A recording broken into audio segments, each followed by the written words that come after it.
Hey guys, in this video, I will show you how to use an Apple gift card on Toca Boca. So make sure to watch the video till the very end. And let's begin. First, you need to open your App Store. Next, tap on the profile icon in the top right corner. Now select Redeem a gift card or code.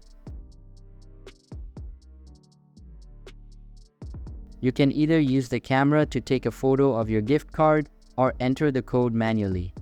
After entering the code, tap on Redeem.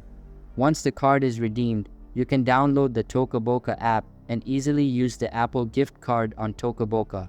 So that's basically how you can use an Apple gift card on Toca Boca. So that's all for this video. Hope you liked the video. Thanks.